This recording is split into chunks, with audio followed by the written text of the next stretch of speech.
तो बच्चों आपका फिर से स्वागत है आपके अपने यूट्यूब चैनल पर। और आज हम लोग सीखने वाले हैं वाणिज्य गणित का बहुत ही इम्पोर्टेंट टॉपिक है, लाभ और हानि, जिसको इंग्लिश में कहते हैं प्रॉफिट एंड लॉस, जो आप ऊपर देख रहे होंगे। विषय में हमारा वाणिज्य गणित में टॉपिक है प्रॉफिट एंड लॉस, लाभ और हानि। और ये क्लास 6, 7, 8, 9, 10 और कंपटीशन वाले एग्जाम में बहुत ही ज्यादा सवाल इसके पूछे जाते हैं। तो आप लोग, मैं बिल्कुल बेस समझाने जा रहा हूँ। तो बेस को समझाने के लिए बिल्कुल आपको फॉर्मूला पूरा याद होना चाहिए। तो मैंने फॉर्मूला लिख दिया है, देख लीजिए।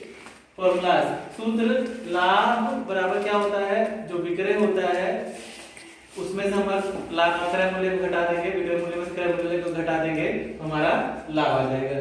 इसी प्रकार हानि कैसे आती है, जब हमारा वस्तु बेचते हैं वो क्रय मूल्य से कम हो जाता है तो हमारी हानि आ जाती है। तो यहाँ देखिए, तो क्रय मूल्य माइनस विक्रय मूल्य जब घटा दिया जाएगा तो हमारी हानि आ जाएगी। फिर हम लोग इसमें क्या चीज निकालते हैं, लाभ प्रतिशत निकालते हैं और एक हानि प्रतिशत निकालते हैं। तो लाभ प्रतिशत क्या होता है, तो जो लाभ आया होता है उसमें 100 का गुणा कर देते हैं और क्रय मूल्य से भाग कर देते हैं। तो इसका फॉर्मूला यहाँ देख लीजिए, प्रतिशत लाभ बराबर होता है लाभ गुणा 100 और बट्टे के डिवाइड में क्रय मूल्य। इसी प्रकार अगर हानि आपको निकालना है तो हानि देख लीजिए क्या होता है, तो जो हमारी हानि आती है उसमें भी हम लोग 100 का गुणा कर देते हैं, उसके बाद बट्टे क्रय मूल्य कर देते हैं। तो प्रतिशत हानि बराबर होता है हानि गुणा 100 बट्टे क्रय मूल्य। तो हमको बस इसका फॉर्मूला याद होना चाहिए, बाकी मैं अभी प्रश्न के द्वारा भी आपको समझाने वाला हूँ। तो जब आप ये फॉर्मूला याद कर लेंगे तो आप कहीं भी लाभ और हानि के सवालों में अटकेंगे नहीं। चलिए, इसके बाद अब आप ये जान लीजिए क्रय मूल्य क्या होता है। आपने देखा है यहाँ पे क्रय मूल्य और एक होता है विक्रय मूल्य। क्रय मूल्य क्या होता है, क्रय मूल्य वो राशि है जिस राशि से हम लोग किसी भी वस्तु को खरीदते हैं। जैसे मान लीजिए हमने मुझे एक पेन खरीदना था और मैंने पेन खरीदा 5 रुपए का, तो मेरा क्रय मूल्य हो जाएगा 5 रुपए। और विक्रय मूल्य क्या होता है, विक्रय मूल्य वो राशि होती है जिस राशि पर हम लोग अपने वस्तु को बेचते हैं। तो मान लीजिए मैंने वो जो पेन खरीदा था 5 रुपए में, उसी पेन को मैंने 6 रुपए में बेच दिया, तो मेरे पास विक्रय मूल्य आ जाएगा 6 रुपए। तो आप इसमें ध्यान कर रहे होंगे कि क्रय मूल्य मेरे पास 5 रुपए है और विक्रय मूल्य 6 रुपए, तो लाभ कितना हो गया 1 रुपए का। तो कैसे ज्ञात करेंगे, बिल्कुल लाभ बराबर विक्रय मूल्य मैंने बताया 6 रुपए और क्रय मूल्य क्या था 5 रुपए, तो घटा देंगे, हमारा लाभ निकल के 1 रुपए आ जाएगा। ठीक, इसी प्रकार उदाहरण लेते हैं। मान लीजिए मैंने कोई वस्तु 100 रुपए में खरीदी और उसको 80 रुपए में बेच दी। तो आप लोग इसको समझ पा रहे होंगे, 100 रुपए का सामान अगर हम लोग 80 रुपए में बेचेंगे तो हमारा नुकसान हो जाएगा। तो जो नुकसान हो गया उसी को हम लोग हानि कहते हैं। तो हानि का फॉर्मूला लिख लीजिए। तो हानि बराबर क्रय मूल्य, तो क्रय मूल्य हमारा 100 रुपए और माइनस विक्रय मूल्य कितना है 80 रुपए। तो इस प्रकार हमारी हानि आ जाएगी 20 रुपए। ठीक, तो इस प्रकार आपने देखा बहुत ही इजी सवाल होते हैं प्रॉफिट एंड लॉस वाले। ठीक, इसको मैं अब एक सवाल के माध्यम से आपको समझा देता हूँ। 2 सवाल आज मैं टोटल समझाने वाला हूँ, उसके बाद आज की क्लास यहीं पे हम लोग खत्म कर देंगे।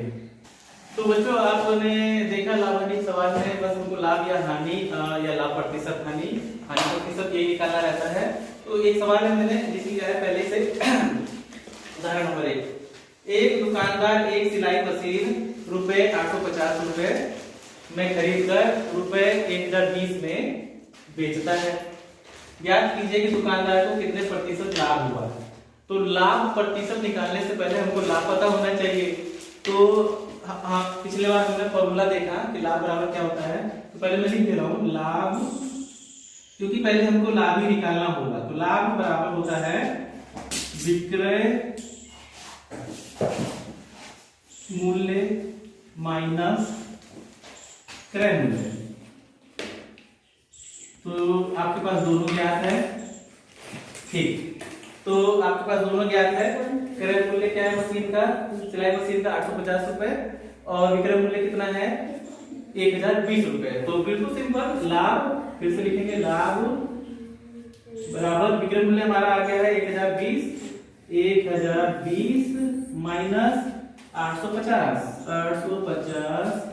रुपए। घटा दीजिए इसको, तो घटाइए 7 और यहाँ बचा हमारा 9 में से आ गया 1, तो ये रुपए आ गया हमारा 170 रुपए का लाभ हमको हो चुका है। अब हमसे पूछा है क्वेश्चन में जो पूछेगा वही बताना है हम लोग को क्वेश्चन पूछ रहा है कितने प्रतिशत लाभ हुआ, तो प्रतिशत लाभ पूछ रहा है, या लाभ प्रतिशत भी बोल सकते हैं इसको और प्रतिशत लाभ भी बोल सकते हैं। तो प्रतिशत लाभ लिख लीजिए, प्रतिशत लाभ। तो प्रतिशत लाभ का फॉर्मूला आपको पहले ही बता दिया गया है, क्या होता है, लाभ गुणा 100 इंटू 100 और डिवाइड बाय हो जाएगा क्रय मूल्य, क्रय मूल्य। चलिए इसको यहाँ कर देते हैं।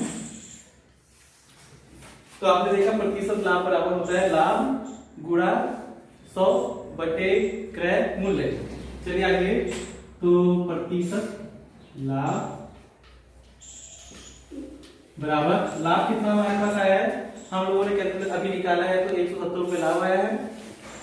तो 170 गुणा 100 और डिवाइड बाय हो जाएगा हमारा क्रय मूल्य। तो क्रय मूल्य हमारे पास कितना है, 850 रुपए, 850 रुपए। अब आप जानते हैं इसको कैसे काटा जाएगा, तो 0 से 0 कैंसिल, ऊपर नीचे 0 कैंसिल कर दिया गया है, 5 से काट लीजिए, 5 दूनी 10 और 5 का 5 और 3 रह गया 35, 5 सत्ते 35। यहाँ देख रहे हैं आप 17 आ गया है, ऊपर 2 आ गया है, यहाँ 170 है, 17 है, इस इसमें 17 1 17 और 17 धाम 170। 10 का गुणा 2 में कर देंगे तो हमारा आ जाएगा 20।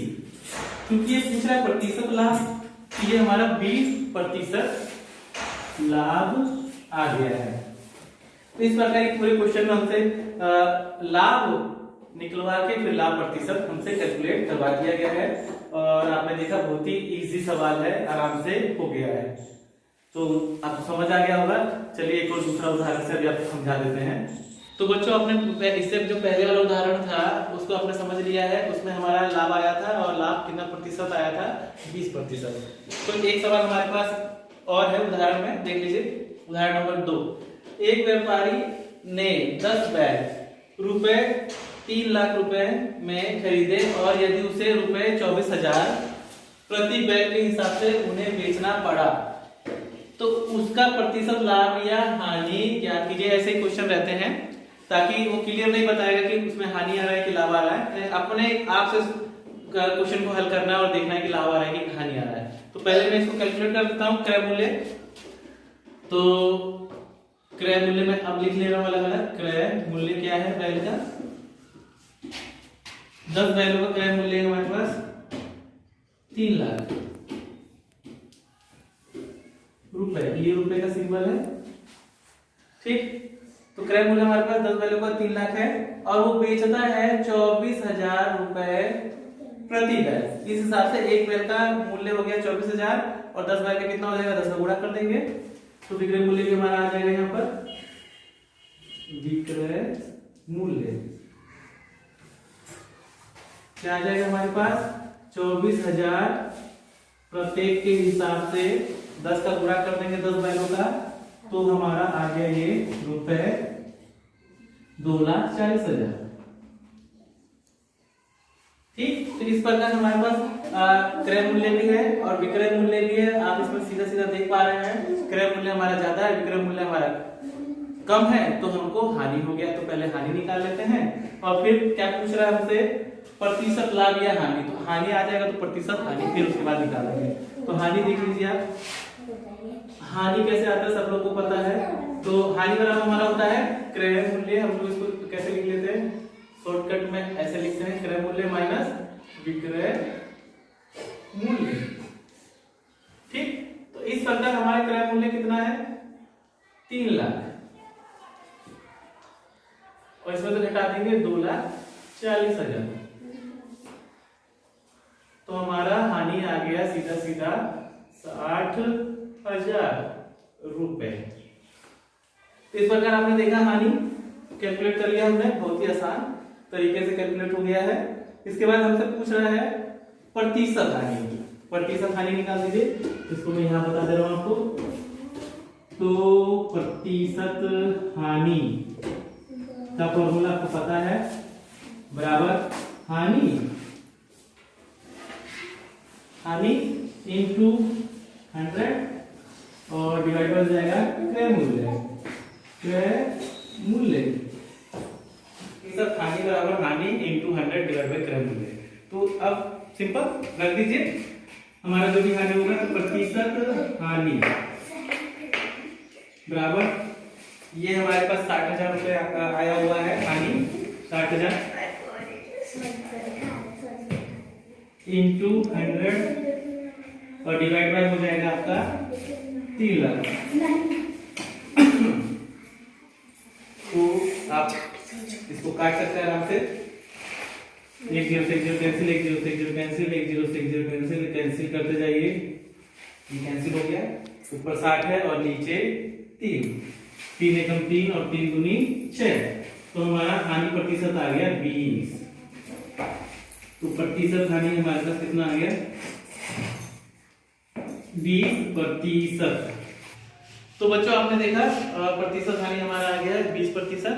और इस प्रकार आपने दोनों चीज कैलकुलेट कर लिया, इसमें विक्रय मूल्य भी कैलकुलेट कर लिया और हानि भी कैलकुलेट कर लिया 60,000 रुपए, और हानि प्रतिशत भी कैलकुलेट कर लिया। तो इस प्रकार आपने दोनों सवालों में, पहले सवाल में लाभ आया था और दूसरे सवाल में हानि आया है, ये आपको एग्जांपल के थ्रू समझा दिया गया है। इससे रिलेटेड कोई भी आपका क्वेरी हो तो आप कमेंट बॉक्स में पूछ सकते हैं। और आज का वीडियो यहीं पे आपको समाप्त किया जाए। आपको वीडियो कैसा लगा कमेंट बॉक्स में जरूर बताएं और शेयर करते रहें ताकि और भी बच्चों को इसका लाभ मिल सके।